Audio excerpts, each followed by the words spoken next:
Oi, eu sou a Pri Azevedo, eu sou corredora, corro mais ou menos há 3 anos e o corredor ele é assim, ou ele está se recuperando de uma prova ou ele está se preparando para uma prova. Eu corro mais ou menos umas 4 vezes por semana, treinos diferentes, longo, intervalado. E aí o que eu faço? Na véspera da corrida, na véspera do treino, eu dou uma olhadinha na planilha e penso assim, 10 quilômetros, eu estou acostumada a correr 21, penso assim, 10 quilômetros é super tranquilo. É tranquilo? Não é tranquilo nada, gente. Quando eu começo a correr, eu só penso assim, faltam 2 quilômetros, eu não estou mais aguentando. Então assim, o que eu percebo? Eu percebo que meu corpo está condicionado sim para correr, mas a minha mente...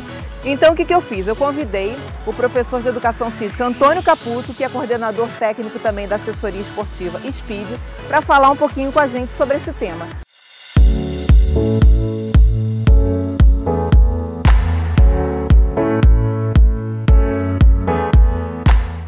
Antônio, deixa eu te fazer uma pergunta. Eu sou a única pessoa que quando corro 10 km no 8º já estou morrendo? De jeito nenhum, Priscila. Primeiro prazer, obrigado. Cara, é muito comum isso hoje em dia. Na verdade, a gente tem esse desafio com todas as pessoas, porque para alguns realmente é um pouco mais fácil, mas para a grande maioria, a barreira dos quilômetros, seja para um treino de 10, para uma prova de 21, de 42 quilômetros, ela existe, ela acontece. E aí aquilo que você falou muito bem, a gente precisa trabalhar não só a parte física, mas a parte mental. E esse é um dos grandes desafios hoje na assessoria. A gente trabalhar com todos os nossos alunos para eles vencerem os obstáculos não só na prova, mas nos treinos, porque a prova em si é a cereja do bolo. Exatamente. Os treinos é que são um grande desafio e vencer isso diariamente com a diversidade de coisas que a gente tem para resolver no dia a dia realmente é uma barreira. Mas a gente consegue. Porque, por exemplo, quando eu tô no 8º quilômetro, às vezes, de um treino de 10, parece que eu corri uma meia maratona.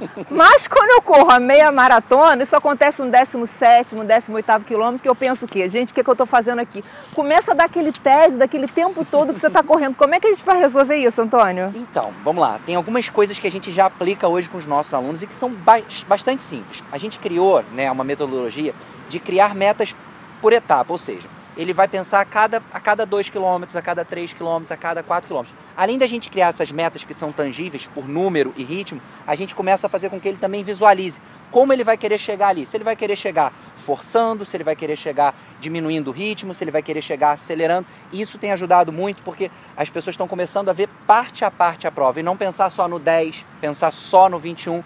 E aí os treinos e as provas têm tido resultados muito melhores. Você diz pensar a prova inteira, né? Pensar é como se fosse, grosseiramente falando, é um planejamento estratégico. Ou seja, você vai definir claramente, junto com o seu treinador, quais são as etapas importantes do teu treino, para você não ficar pensando só no final, porque é esse o problema. A gente fica pensando só no final e deixa de enxergar a jornada. E a jornada, ela é tão importante quanto o final do treino ou o final da prova. Eu gosto de dividir a prova, Antônio.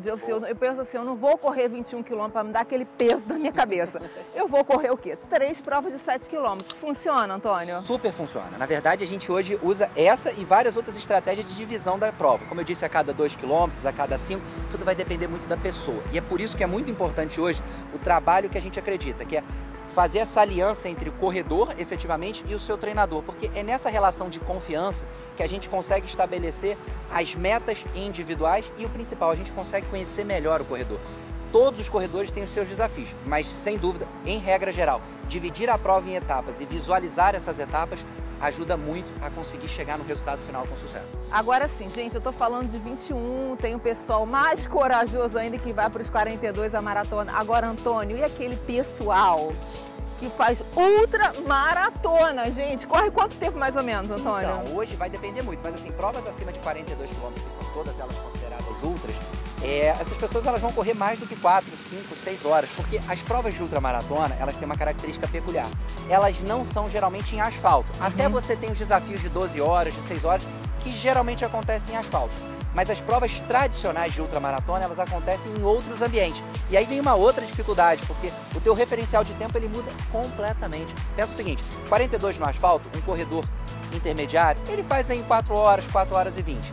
Quando ele pega essa mesma distância e joga para o trail run ou para ultras maratonas com 45 km, que é a característica da ultra, eu vou te dizer, esse tempo ele sobe aí 10, 15, 20%. E aí como é que você trabalha o mental dessa pessoa? A gente faz uma coisa muito interessante hoje em dia. A gente explica a prova para o aluno, para ele entender que a prova tem subida, A prova tem descida, a prova faz o roteiro da prova, né? Exatamente, a gente faz o roteiro e explica para ele que nessa questão do roteiro, o que é muito importante é ele justamente entender que o ritmo vai ser diferente. E aí o desafio para a pessoa que sai de uma prova de desempenho de pista e para essas provas de ultra é justamente ela conhecer cada etapa para ela ter lá na manga dela todas as soluções. Já saber o que vai passar, né? Exatamente. Agora, Antônio, deixa eu falar uma coisa aí pra você que agora tá até deu uma desistida de correr, né? Então, assim, antes de você calçar o tênis e antes até de se inscrever no meu canal, se você ainda não se inscreveu, aproveita para se inscrever. Quando eu comecei a correr, eu corria assim 10 minutos, aí o que eu pensava? Já foi uns 3 quilômetros, né? Sim, foi nada, né, isso. Antônio? Tinham 200, 300 metros. Então, assim, se é difícil para quem já corre, já tem experiência, imagina para quem tá querendo começar a correr. Mas para quem tá começando ou para quem já corre um pouco, a dica que eu dou principal é o seguinte: não foque em distância, foque em tempo, foque em pequenas etapas. As conquistas elas têm que ser graduais. Se você hoje começou com 5, amanhã 10, depois 15, depois 20. Didaticamente a gente construiu uma metodologia na assessoria para quem está começando exatamente pautada nisso. Foca primeiro no tempo, foca primeiro na tua mecânica, foca primeiro na respiração e numa coisa que é muito importante, na autorrealização. É o prazer. Cara, fiz 5, fiz 10, tá ótimo. E aí no próximo dia um pouco mais, no próximo dia mais. E aí, óbvio, depois conversa com o seu treinador para ele fazer essa aliança do tempo com a aliança do ritmo, que aí é o que dá o pace, que aí você vai começar a entender o que é o quilômetro percorrido, você vai começar a entender qual é a próxima prova que você vai fazer. Essa é uma didática na linha do tempo que funciona muito bem. E lembre-se, você já é vitorioso por estar dando o primeiro passo, porque é isso com que certeza, é importante. Já abandonou o sofá. Pelo amor de Deus, larga, deixa ele longe de você, corre, corre. Anda, corre, isso é o que é mais importante. Agora tem uma coisa também que eu acho muito interessante, que o corredor, antes de tudo, é uma pessoa criativa, né? Bastante. Eu tenho amigos que fazem, sabe o quê? Tem que fazer 15 quilômetros na esteira. O que essa pessoa faz, gente? Ela sobe na esteira, corre 5 quilômetros, zera a esteira, pra parecer que ela vai começar de novo, tá? Sim, então, assim, isso funciona, Antônio? Essa disfarçada que a gente dá até na esteira? Cara, super funciona. Assim, cientificamente, os treinamentos contínuos de 15, 10, 12, qualquer distância contínua, eles têm um impacto para o condicionamento da pessoa.